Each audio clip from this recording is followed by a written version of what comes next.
So I want to just dispel this impression that many people have that scientists are all atheists. It's Channel Mom with Jenny Dean Schmidt. We're here for you.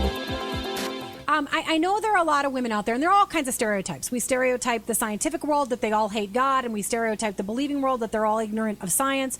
And then there are moms stuck in the middle, not sure what to tell their child. They don't want their child to do poorly in school if they walk in and saying the Bible's completely true, and they don't want their child to be talked out of something. Yet some moms may be concerned that they're not sophisticated if they believe the Bible's true because science may have disproven it. You're here to say, no, that hasn't happened.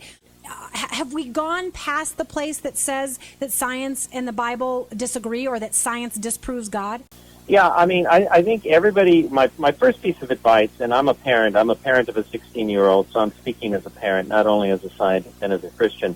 The first thing to do is just, first of all, take a deep breath. Science has not discovered anything that disproves or discredits the Bible or God, and is not likely to, for a whole variety of reasons that I discuss in the book. So that's the first thing. The second thing is that people need to understand, and moms in particular need to understand, that science itself is neutral on the subject of whether God exists or not, which is to say, science is not in a position, by definition, science is not in a position to prove or disprove God. So when you hear an atheist, or when you hear somebody saying to you, well, you see, science has proven that God doesn't exist, or God is obsolete, God is just a superstition, and Bible is nothing but a bunch of fables, they don't know what they're talking about. That's the second thing. Here's what's interesting. There has been a poll taken of scientists dating back to the 30s. Back in the 30s, when it was first taken, it found that scientists, as a rule, physical scientists, 40% of them believe in a personal God.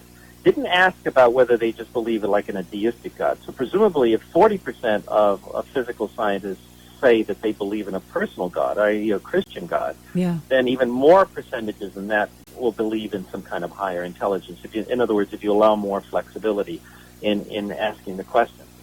And what was interesting is, at that time, the guy who took the poll predicted that as science evolved, as science discovered more and more about the universe, that number would decline precipitously. In other words, as if to say that the smarter we get, the less we're likely to believe in God. Well, guess what? That poll has been repeated more than once, and more recently, it's still holding at the same level. Yeah. So I want to just dispel this impression that many people have that scientists are all atheists.